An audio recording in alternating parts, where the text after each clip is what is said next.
On commence avec cette exposition, ce projet même, pourrait-on dire, Art de l'Islam, un passé pour un présent, inédit. Pourquoi d'abord avoir choisi la carte de la proximité avec autant de villes petites, moyennes et grandes? Toulouse, Rouen, Blois, Marseille, Tourcoing, Saint-Louis, Saint-Denis, pour n'en citer que quelques-unes, on en citera d'autres. Pourquoi ce choix?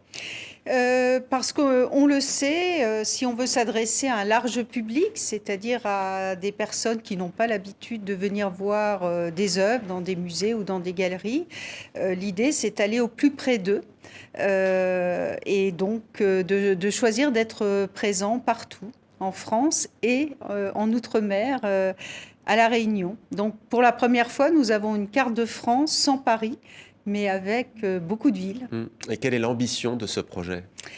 Alors l'ambition, c'est changer le regard. Évidemment que nous parlons d'art. Nous parlons d'art qui s'appelle art de l'islam ou art islamique.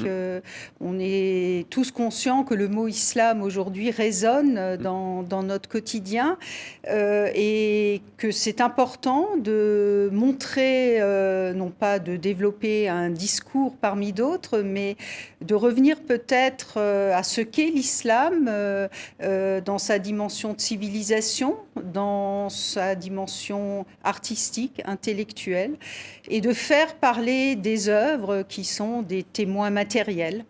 Et de faire découvrir donc ces arts islamiques au grand public. Alors il y a notamment un étui à arc en velours et pierres précieuses, on va le voir à l'image, un cadeau diplomatique au roi de France Louis XV par l'ambassadeur ottoman Saïd Pacha. Est-ce que vous pouvez nous commenter cette œuvre? Oui, alors nous avons d'abord, et cet étui en arc en est un exemple, que des chefs-d'œuvre. Ce chef-d'œuvre est conservé au musée de l'armée et il fait partie de ce patrimoine français. C'est une idée importante du projet. C'est toutes les œuvres que nous voyons, 210 dans 18 villes, proviennent d'un patrimoine français qui est par exemple, comme cet étui d'apparat, de cérémonie militaire, un cadeau diplomatique. Ouais. Il y a aussi un ivoire issu vraisemblablement d'un trône, témoignage cette fois de la vie des princes du Caire du 9e siècle, du 11e siècle même d'ailleurs, c'est plutôt du 11e siècle. On va vous faire commenter aussi une autre œuvre, Yannick Lins, Les femmes musiciennes de l'Iran du 19e.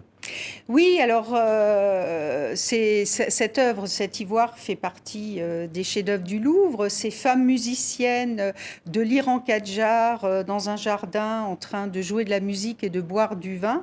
C'est une manière de montrer cette réalité multiculturelle de l'art islamique. Et c'est pas parce qu'il y a le mot islam que cet art n'est que religieux. Il est aussi profane et il reflète ce qu'était à différentes époques, dans différents lieux de ce vaste monde islamique, la culture et surtout ce qui n'était pas interdit. Ouais, là, on était à Rieux-la-Pape, et pour les tuards en velours et pierres précieuses, c'était à Rennes. Yannick Lins, on peut aussi voir la fameuse clé de la Kaaba au centre de la Mecque, offerte par le sultan mamelouk Faraj el-Barkouk. Ça, c'est à Saint-Denis, justement, en région parisienne. Est-ce que vous pouvez nous la commenter? Quelle est l'histoire de cette œuvre?